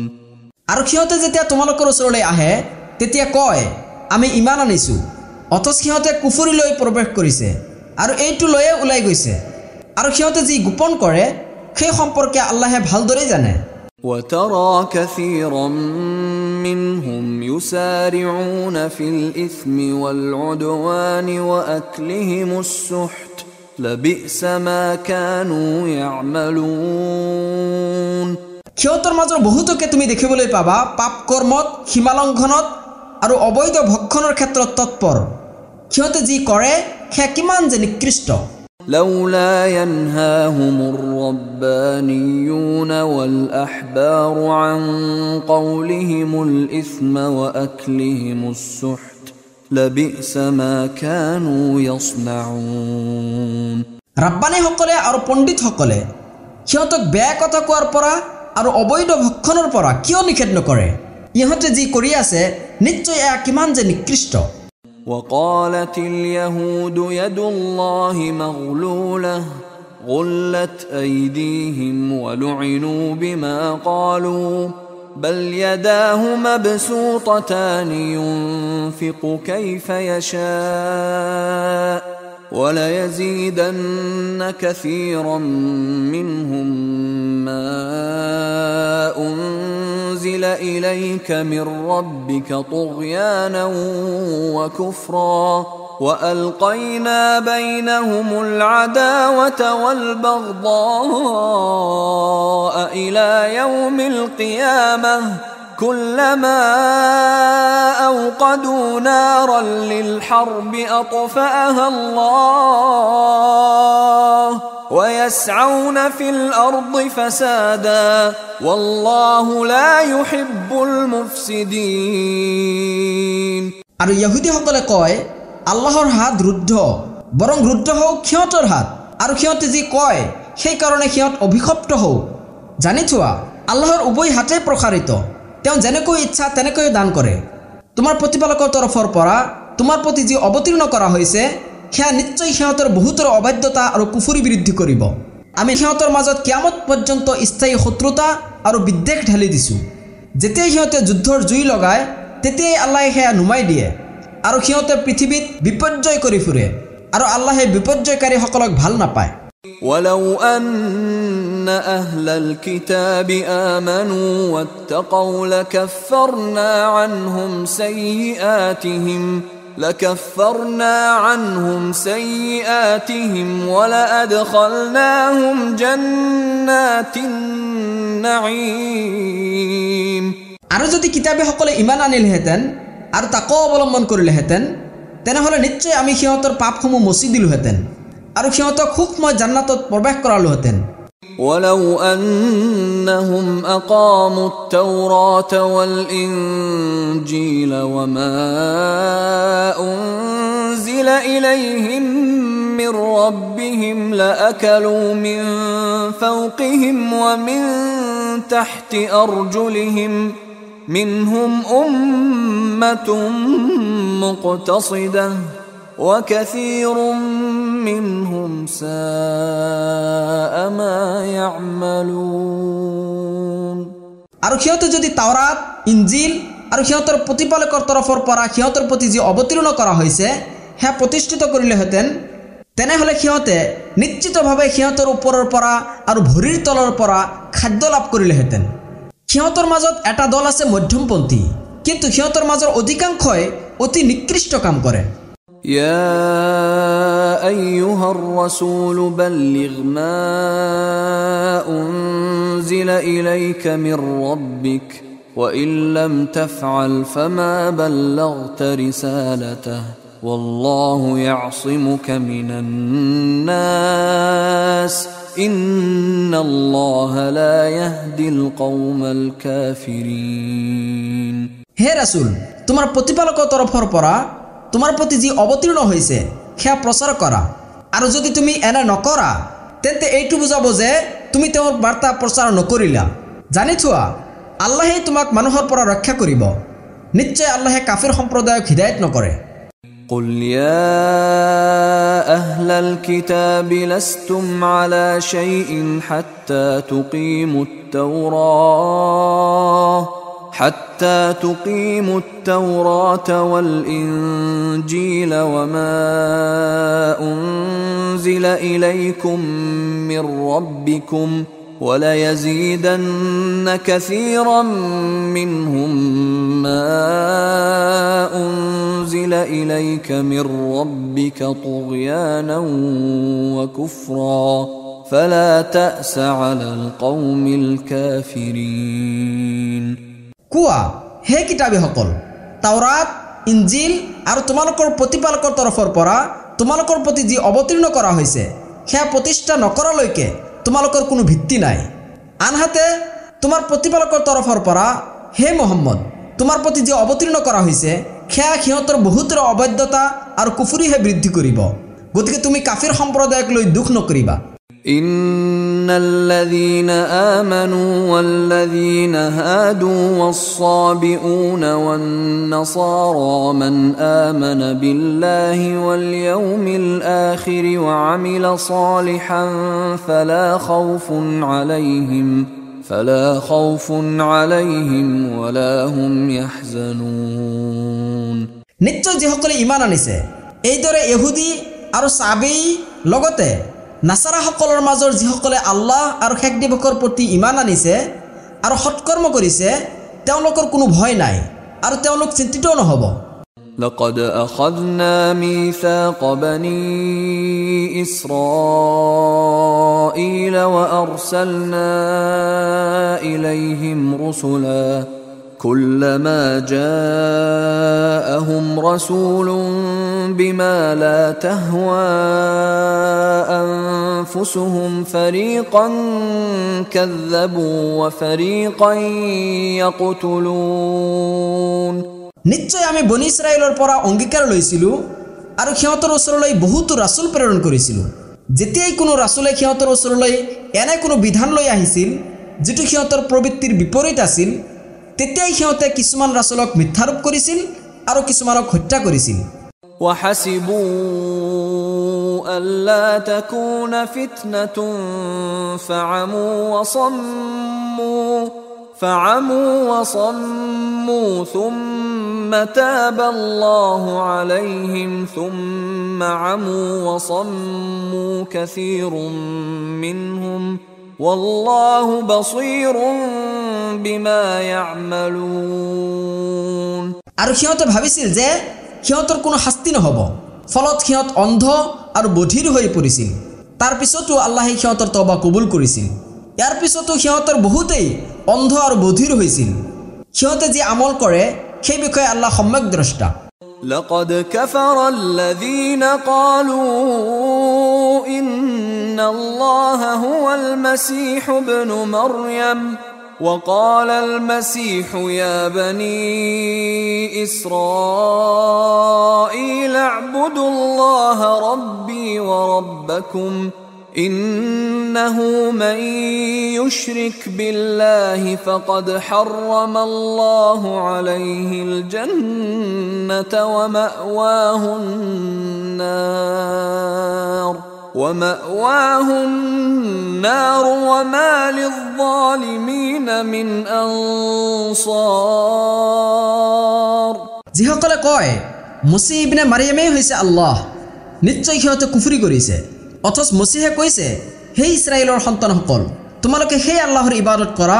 যিজন মোৰ প্ৰতিপালক আৰু তোমালোকৰো প্ৰতিপালক। নিশ্চয় যিয়ে আল্লাহৰ লগত অংশীদাৰী স্থাপন কৰিব, আল্লাহে তাৰ ওপৰত জান্নাত হাৰাম কৰি দিছে আৰু তাৰ ঠিকনা হ'ব জাহান্নাম, আৰু জালিমসকলৰ বাবে কোনো সহায়কাৰী নাই।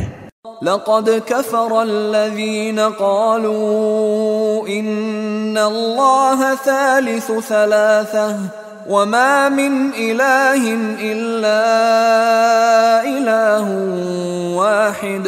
وإن لم ينتهوا عما يقولون ليمسن الذين كفروا منهم عذاب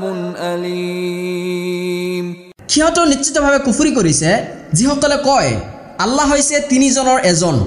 অথচ এক আল্লাহৰ বাহিৰে আন কোনো সত্য ইলা নাই। আৰু সিহঁতে যি কয় তাৰ পৰা যদি সিহঁতে বিৰত নাথাকে, তেন্তে সিহঁতৰ মাজৰ যিসকলে কুফৰি কৰিছে নিশ্চয় সিহঁতৰ ওপৰত কষ্টদায়ক শাস্তি আপতিত হ'ব। أفلا يتوبون إلى الله ويستغفرونه والله غفور رحيم সিহঁতে আল্লাহৰ ফালে উভতি নাহিব নেকি আৰু তেওঁৰ ওচৰত ক্ষমা প্ৰাৰ্থনা নকৰিবনে? জানি থোৱা, আল্লাহ ক্ষমাশীল, পৰম দয়ালু। ما المسيح ابن مريم إلا رسول قد خلت من قبله الرسل وأمه صديقة كانا يأكلان الطعام انظر كيف نبين لهم الآيات ثم انظر أنا يؤفكون মাৰিয়ামৰ পুত্ৰ ঈসা হৈছে কেৱল এজন ৰাসূল। তেওঁৰ পূৰ্বে বহুতো ৰাসূল অতীত হৈছে আৰু তেওঁৰ মাক আছিল অত্যন্ত সত্যবাদী। তেওঁলোক দুজনেই খোৱা বোৱা কৰিছিল। চোৱা, আমি সিহঁতৰ বাবে আয়াতসমূহ কেনেকৈ বিস্তাৰিতভাৱে বৰ্ণনা কৰোঁ। তথাপিও চোৱাচোন সিহঁত কেনেকৈ সত্য বিমুখ হয়। قل أتعبدون من دون الله ما لا يملك لكم ضرا ولا نفعا والله هو السميع العليم কোৱা, তোমালোকে আল্লাহৰ বাহিৰে এনে বস্তুৰ ইবাদত কৰা নেকি যিয়ে তোমালোকৰ কোনো ক্ষতি বা উপকাৰ কৰাৰ ক্ষমতা নাৰাখে, আৰু আল্লাহে সৰ্বশ্ৰোতা, সৰ্বজ্ঞ। قل يا أهل الكتاب لا تغلوا في دينكم غير الحق ولا تتبعوا أهواء قوم قد ضلوا من قبل وأضلوا كثيرا وضلوا عن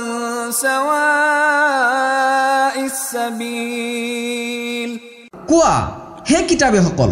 তোমালোকে অন্যায়ভাৱে নিজৰ দিন সম্পৰ্কে সীমা লংঘন নকৰিবা। লগতে সেই সকল লোকৰ প্ৰবৃত্তিৰ অনুসৰণ নকৰিবা যিসকলে ইয়াৰ পূৰ্বে নিজে পথভ্ৰষ্ট হৈছে আৰু আন বহুতকে পথভ্ৰষ্ট কৰিছে, লগতে সৰল পথৰ পৰা বিচ্যুত হৈছে। لعن الذين كفروا من بني إسرائيل على لسان داود وعيسى بن مريم ذلك بما عصوا وكانوا يعتدون বনি ইছৰাইলৰ মাজৰ যিসকলে কুফৰি কৰিছিল সিহঁত দাউদ আৰু মাৰিয়ামৰ পুত্ৰ ঈছাৰ মুখেৰে অভিশপ্ত হৈছিল, এই কাৰণে যে সিহঁতে অবাধ্যতা কৰিছিল আৰু সিহঁতে সীমা লংঘন কৰিছিল। كانوا لا يتناهون عن منكر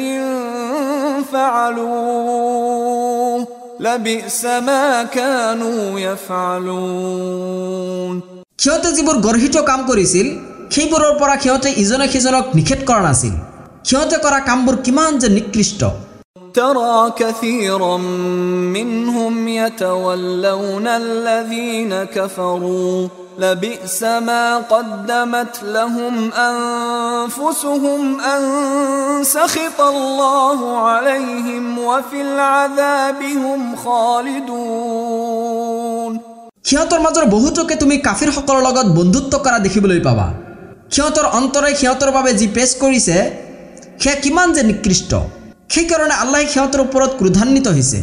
আৰু সিহঁত চিৰকাল শাস্তিতে থাকিব ولو كانوا يؤمنون بالله والنبي وما أنزل إليه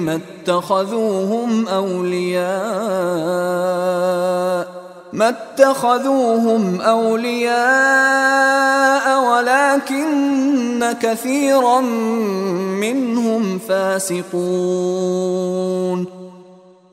সিহঁতে যদি আল্লাহৰ প্ৰতি ঈমান আনিলেহেঁতেন আৰু নবীৰ প্ৰতি লগতে তেওঁৰ প্ৰতি যি অৱতীৰ্ণ হৈছে তাৰ প্ৰতি ঈমান আনিলেহেঁতেন তেন্তে কাফিৰসকলক কেতিয়াও বন্ধুৰূপে গ্ৰহণ নকৰিলেহেঁতেন কিন্তু সিহঁতৰ বেছিভাগেই হৈছে ফাসিক لتجدن أشد الناس عداوة للذين آمنوا اليهود والذين أشركوا ولتجدن أقربهم مودة للذين آمنوا الذين قالوا إنا نصارى ذلك بأن منهم قسيسين ورهبانا وأنهم لا يستكبرون মুমিনসকলৰ সৈতে শত্ৰুতাৰ ক্ষেত্ৰত মানুহৰ মাজৰ পৰা ইহুদী আৰু মুশ্ৰিকসকলকে তুমি অধিক উগ্ৰ দেখিবলৈ পাবা আনহাতে মুমিনসকলৰ বাবে বন্ধুত্বৰ দিশত আটাইতকৈ নিকটৱৰ্তী পাবা সেই সকল লোকক যিসকলে কয় আমি নাছাৰা কাৰণ সিহঁতৰ মাজত বহুতো পণ্ডিত আৰু সংসাৰ বিৰাগী আছে যিসকলে অহংকাৰ নকৰে وإذا سمعوا ما أنزل إلى الرسول ترى أعينهم تفيض من الدمع مما عرفوا من الحق يقولون ربنا آمنا فاكتبنا مع الشاهدين আৰু ৰাসূলসকলৰ প্ৰতি অৱতীৰ্ণ হোৱা বাণী যেতিয়া সিহঁতে শুনে তেতিয়া সিহঁতে যি সত্য উপলব্ধি কৰে তাৰ ফলত তুমি সিহঁতৰ চকু অশ্ৰুসিক্ত দেখিবলৈ পাবা সিহঁতে কয় হে আমাৰ প্ৰতিপালক আমি ঈমান আনিছো এতেকে তুমি আমাক সাক্ষ্যদানকাৰীসকলৰ তালিকাভুক্ত কৰা وما لنا لا نؤمن بالله وما جاءنا من الحق ونطمع أن يدخلنا ربنا مع القوم الصالحين আৰু আমাৰ কি হৈছে আমি কিয় আল্লাহৰ প্ৰতি আৰু যি সত্য আমাৰ ওচৰলৈ আহিছে তাৰ প্ৰতি বিশ্বাস স্থাপন নকৰিম যেহেতু আমি প্ৰত্যাশা কৰোঁ যে আমাৰ প্ৰতিপালকে আমাক পুণ্যবান সম্প্ৰদায়ৰ অন্তৰ্ভুক্ত কৰিব فأثابهم الله بما قالوا جنات تجري من تحتها الأنهار خالدين فيها وذلك جزاء المحسنين ফলত সিহঁতৰ এই কথাৰ কাৰণে আল্লাহে সিহঁতৰ বাবে পুৰস্কাৰ নিৰ্ধাৰণ কৰিছে জান্নাত যাৰ তলত নদীসমূহ প্ৰবাহিত থাকিব তাত সিহঁত স্থায়ী হ'ব আৰু এইটো হৈছে সৎকৰ্মশীলসকলৰ পুৰস্কাৰ والذين كفروا وكذبوا بآياتنا أولئك أصحاب الجحيم আনহাতে যিসকলে কুফৰি কৰিছে আৰু আমাৰ আয়াতসমূহক মিথ্যাৰূপ কৰিছে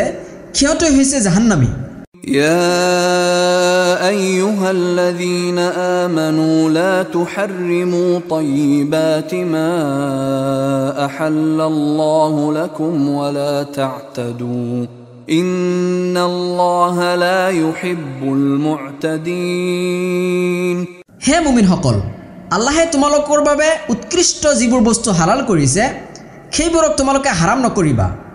আৰু সীমা লংঘন নকৰিবা নিশ্চয় আল্লাহে সীমা লংঘনকাৰীসকলক পছন্দ নকৰে وكلوا مما رزقكم الله حلالا طيبا واتقوا الله الذي أنتم به مؤمنون আৰু আল্লাহে তোমালোকক যিবোৰ জীৱিকা প্ৰদান কৰিছে তাৰ পৰা তোমালোকে হালাল আৰু উৎকৃষ্ট বস্তুবোৰ খোৱা আৰু আল্লাহৰ তাকৱা অৱলম্বন কৰা যাৰ প্ৰতি তোমালোকে বিশ্বাস স্থাপন কৰিছা لا يؤاخذكم الله باللغو في أيمانكم ولكن يؤاخذكم بما عقدتم الأيمان فكفارته إطعام 10 مساكين من أوسط ما تطعمون أهليكم أو كسوتهم أو تحرير رقبة فمن لم يجد فصيام 3 أيام ذلك كفارة أيمانكم إذا حلفتم واحفظوا أيمانكم كذلك يبين الله لكم آياته لعلكم تشكرون তোমালোকৰ অনৰ্থক শপতৰ বাবে আল্লাহে তোমালোকৰ দায় দুখ নধৰিব কিন্তু যিবোৰ শপত তোমালোকে ইচ্ছাকৃতভাৱে কৰা সেইবোৰৰ বাবে তেওঁ তোমালোকৰ দুখ ধৰিব এতিকে ইয়াৰ কাফাৰা হৈছে 10 জন মিস্কিনক মধ্যম ধৰণৰ খাদ্য প্ৰদান কৰা যিবোৰ খাদ্য তোমালোকে নিজৰ পৰিয়ালক খুওৱা অথবা সিহঁতক বস্ত্ৰ দান কৰিবা নাইবা এজন দাসমুক্ত কৰিবা যাৰ সামৰ্থ্য নাই সি 3 দিন সিয়াম পালন কৰিব তোমালোকে শপত কৰিলে এইটোৱে হৈছে তোমালোকৰ শপতৰ কাফাৰা তোমালোকে নিজৰ শপত ৰক্ষা কৰিবা এইদৰে আল্লাহে তোমালোকৰ বাবে তেওঁৰ আয়াতসমূহ বৰ্ণনা কৰে যাতে তোমালোকে কৃতজ্ঞতা জ্ঞাপন কৰা يا أيها الذين آمنوا إنما الخمر والميسر والأنصاب والأزلام رجس من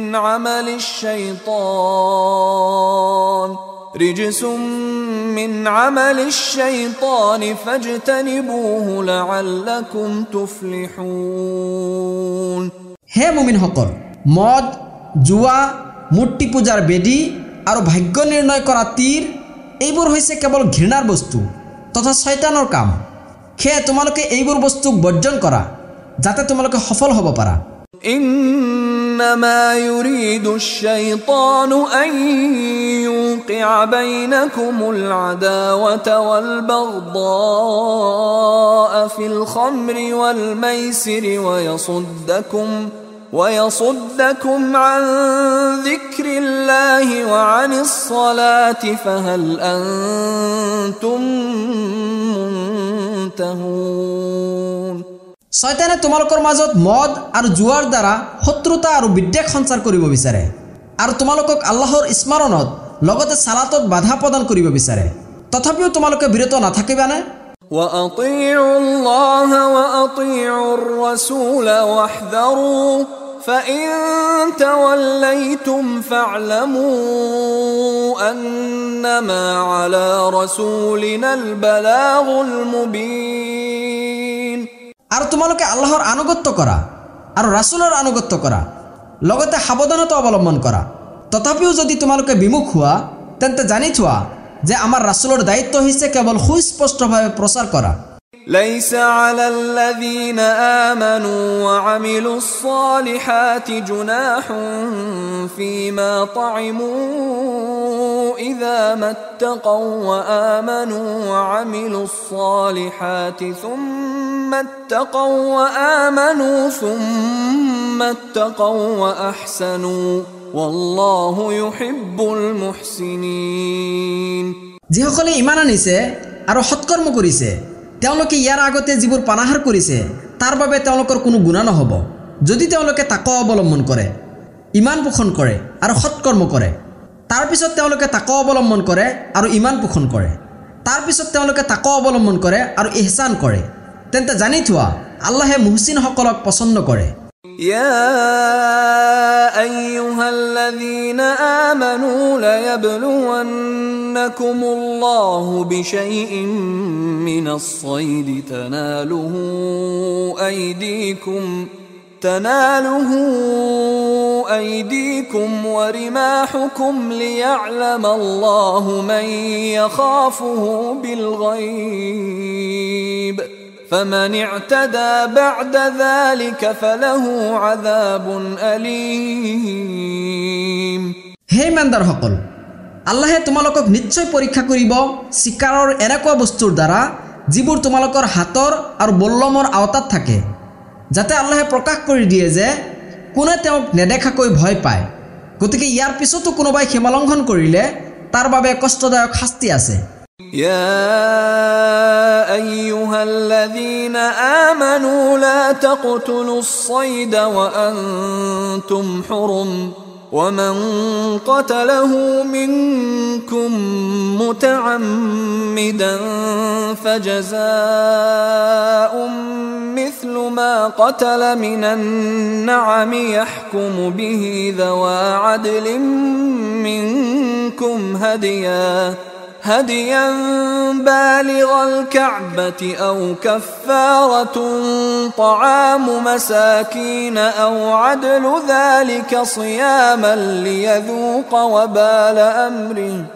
عفى الله عما سلف ومن عاد فينتقم الله منه والله عزيز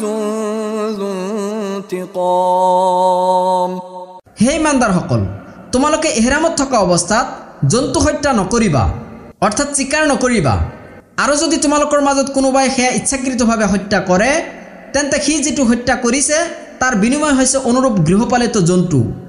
যাৰ ফয়সালা কৰিব তোমালোকৰ মাজৰ দুজন ন্যায় বিচাৰক লোকে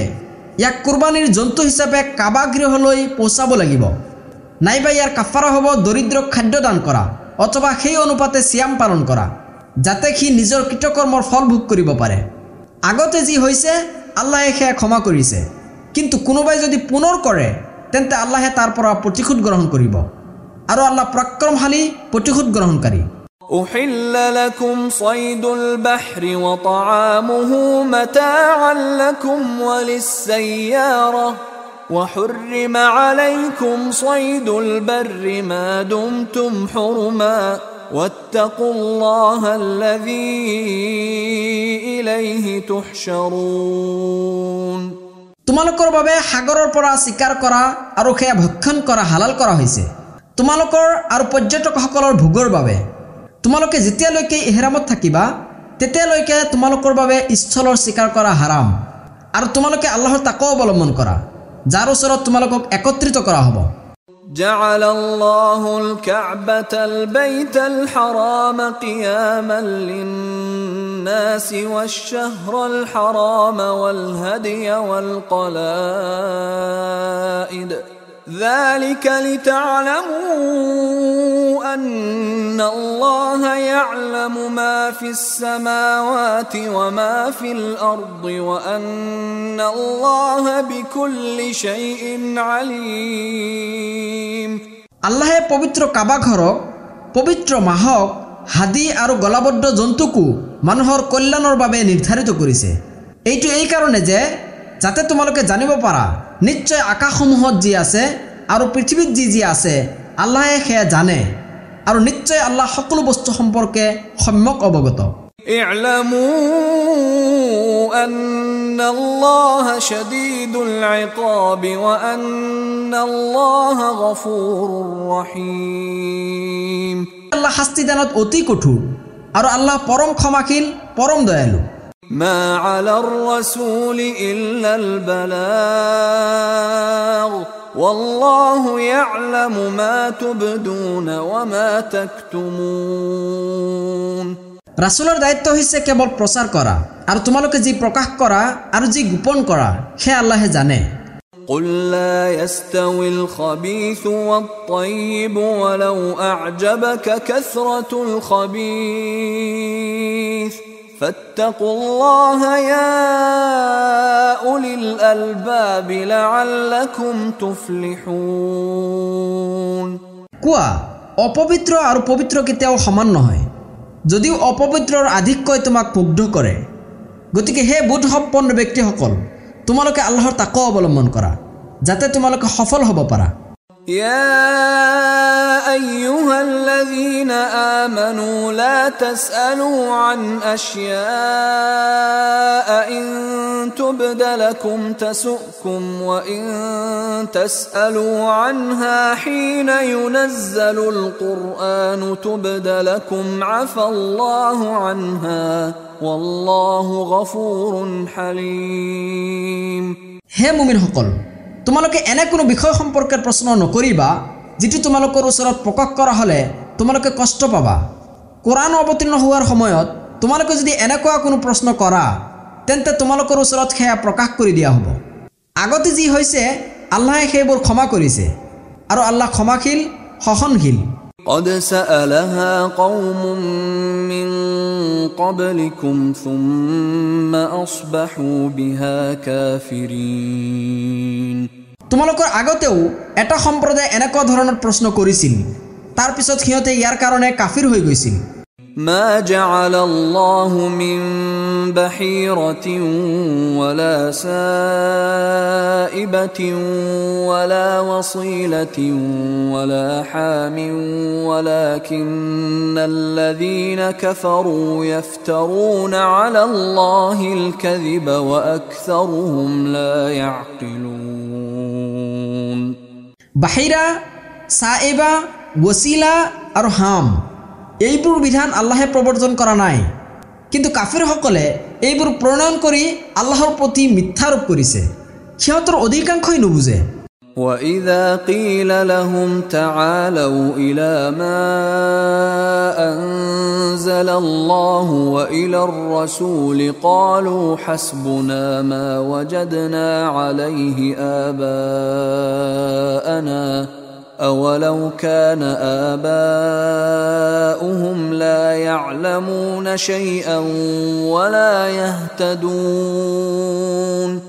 আৰু যেতিয়া সিহঁতক কোৱা হয় আল্লাহে যি অৱতীৰ্ণ কৰিছে সেই পিনে আৰু ৰাছুলৰ পিনে আহা, তেতিয়া সিহঁতে কয় আমি আমাৰ পূৰ্বপুৰুষসকলক যিটোত পাইছোঁ সেইটোৱে আমাৰ বাবে যথেষ্ট। যদিও সিহঁতৰ পূৰ্বপুৰুষসকলে একো জনা নাছিল আৰু সৎপথ প্ৰাপ্তও নাছিল, তথাপিও সিহঁতে সিহঁতৰ অনুসৰণ কৰিবনে? يا أيها الذين آمنوا عليكم أنفسكم لا يضركم من ضل إذا اهتديتم إلى الله مرجعكم جميعا فينبئكم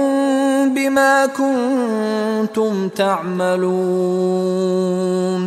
হে মুমিনসকল, তোমালোকৰ দায়িত্ব তোমালোকৰ ওপৰতেই। তোমালোকে যদি সৎপথত পৰিচালিত হোৱা তেন্তে যিয়ে পথভ্ৰষ্ট হৈছে সি তোমালোকৰ কোনো ক্ষতি কৰিব নোৱাৰিব।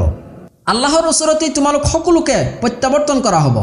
তাৰ পিছত তোমালোকে যি কৰিছিলা সেই সম্বন্ধে তেওঁ তোমালোকক অৱহিত কৰিব। يا أيها الذين آمنوا شهادة بينكم إذا حضر أحدكم الموت حين الوصية اثنان ذوى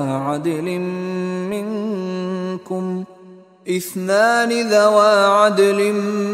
منكم أو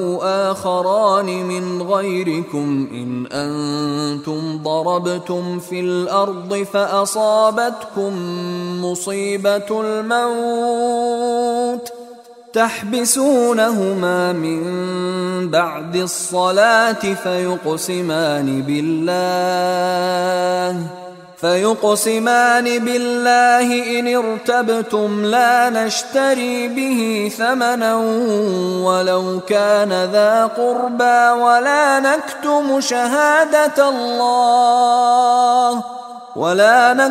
شهادة الله إنا إذا لمن الآثمين. হে মুমিনসকল, তোমালোকৰ কাৰোবাৰ যেতিয়া মৃত্যু উপস্থিত হয় তেতিয়া ওসিয়ত কৰাৰ সময়ত তোমালোকৰ মাজৰ দুজন ন্যায়পৰায়ণ লোকক সাক্ষী ৰাখিবা। অথবা যদি তোমালোক ভ্ৰমণত থাকোঁতে তোমালোকক মৃত্যুৰ বিপদে আহি ধৰে তেন্তে অমুছলিমসকলৰ পৰা হ'লেও দুজন মানুহক সাক্ষী হিচাপে মনোনীত কৰিবা। যদি তোমালোকৰ সন্দেহ হয় তেন্তে উভয়কে সালাতৰ পিছত অপেক্ষাত ৰাখিবা। তাৰ পিছত সিহঁতে আল্লাহৰ নামত শপত কৰি ক'ব আমি ইয়াৰ বিনিময়ত কোনো মূল্য গ্ৰহণ নকৰোঁ, যদিও সি আমাৰ কোনো আত্মীয়ই নহওক কিয়,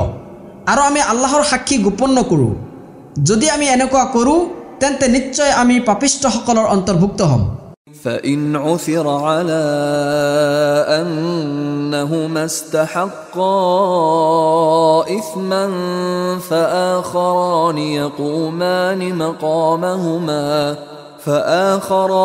يقومان مقامهما من الذين استحق عليهم الأوليان فيقسمان بالله لشهادتنا أحق من شهادتهما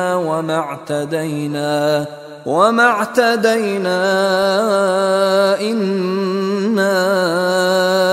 إذا لمن الظالمين। কিন্তু যদি এইটো প্ৰকাশ হয় যে সিহঁত দুজন অপৰাধত লিপ্ত হৈছে তেন্তে যিসকলৰ স্বাৰ্থহানি হৈছে সিহঁতৰ মাজৰ পৰা মৃত ব্যক্তিৰ নিকটতম দুজন ব্যক্তিয়ে সিহঁত দুজনৰ স্থলাভিষিক্ত হ'ব আৰু আল্লাহৰ নামত শপত কৰি ক'ব আমাৰ সাক্ষ্য নিশ্চয় সিহঁতৰ সাক্ষ্যৰ পৰা অধিক সত্য আৰু আমি সীমালংঘন কৰা নাই। আৰু যদি আমি এনেকুৱা কৰি থাকোঁ তেন্তে নিশ্চয় আমি জালিমসকলৰ অন্তৰ্ভুক্ত হ'ম। ذلك أدنى أن يأتوا بالشهادة على وجهها أو يخافوا أن ترد أيمان بعد أيمانهم واتقوا الله واسمعوا والله لا يهدي القوم الفاسقين।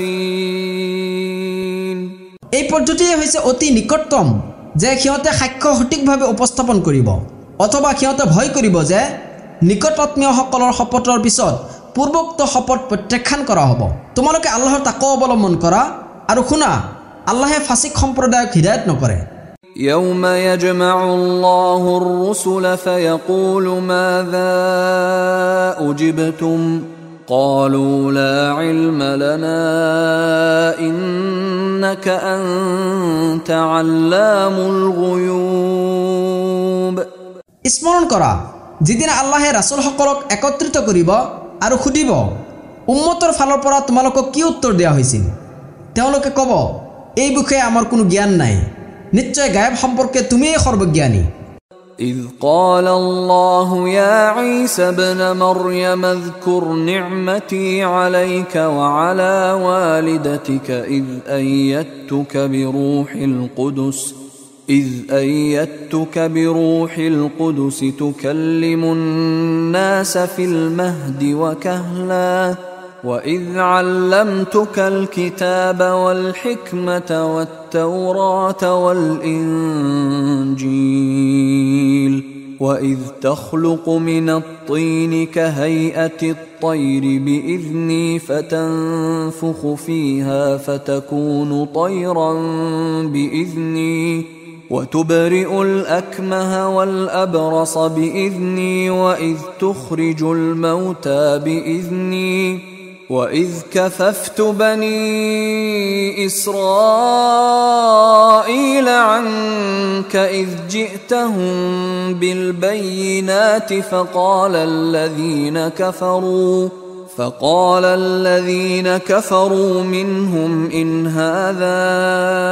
إلا سحر مبين। স্মৰণ কৰা যেতিয়া আল্লাহে ক'ব হে মাৰিয়ামৰ পুত্ৰ ঈসা, তোমাৰ প্ৰতি আৰু তোমাৰ মাকৰ প্ৰতি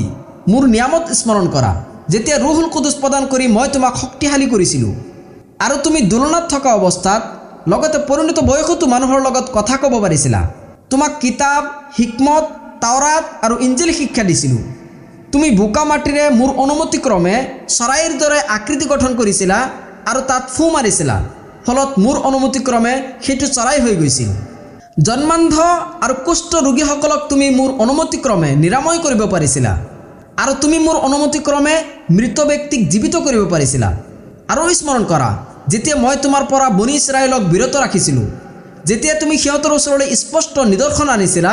তেতিয়া সিহঁতৰ মাজৰ যিসকলে কুফৰি কৰিছিল সিহঁতে কৈছিল এয়া স্পষ্ট যাদুৰ বাহিৰে আন একো নহয়।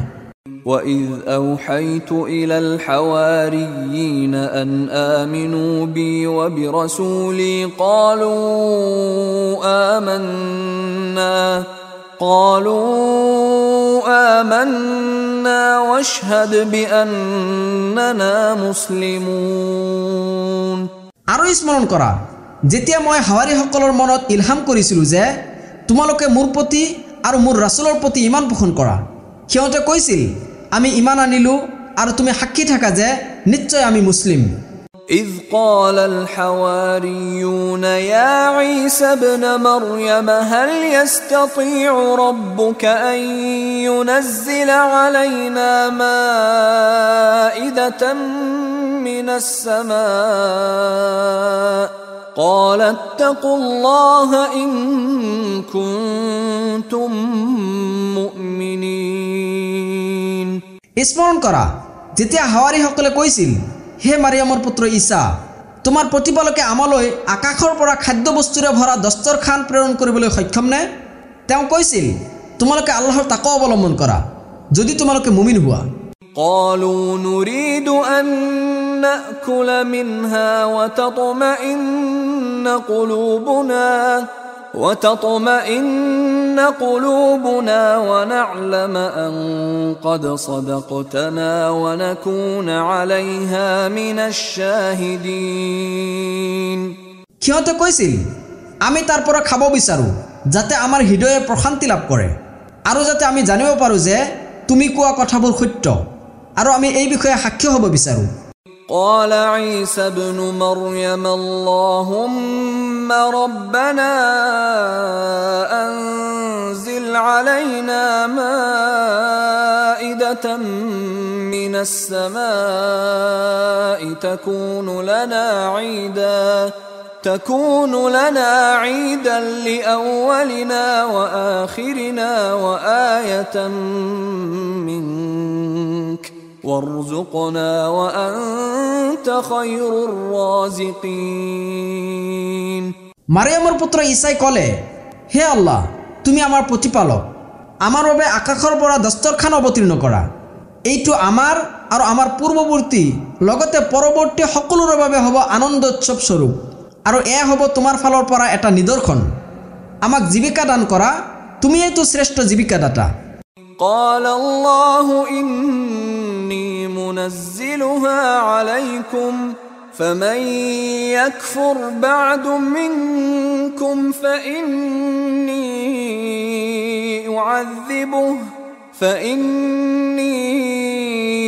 أعذبه عذابا لا أعذبه أحدا من العالمين আল্লাহে ক'লে নিশ্চয় মই তোমালোকৰ ওপৰত হে অৱতীৰ্ণ কৰিম কিন্তু ইয়াৰ পিছত তোমালোকৰ মাজৰ পৰা কোনোবাই কুফৰি কৰিলে তাক মই এনেকুৱা শাস্তি বিহিম যিটো শাস্তি সৃষ্টি জগতৰ আন কাকো নিদিওঁ وإذ قال الله يا عيسى ابن مريم أأنت قلت للناس اتخذوني وأمي إلهين من دون الله قال سبحانك ما يكون لي أن أقول ما ليس لي بحق إن كنت قلته فقد علمته تعلم ما في نفسي ولا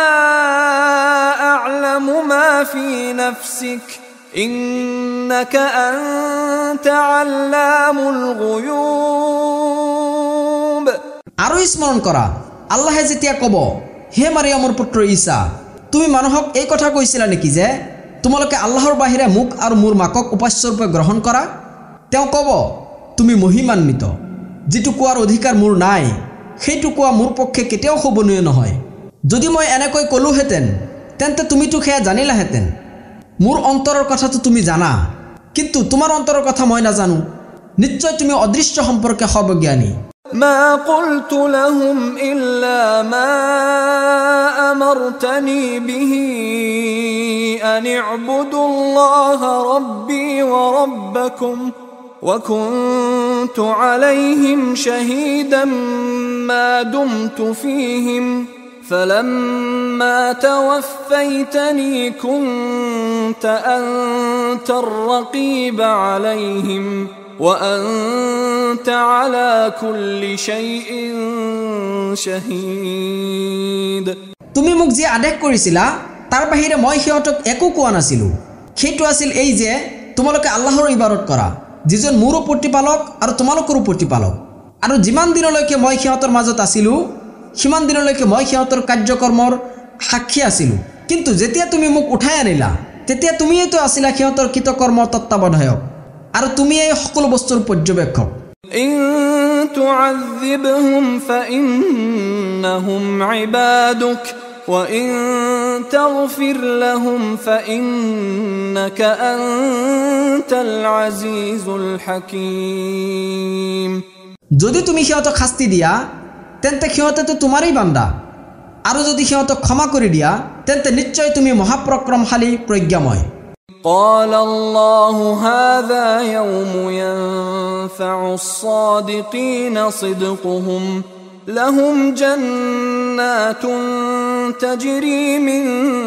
تحتها الأنهار خالدين فيها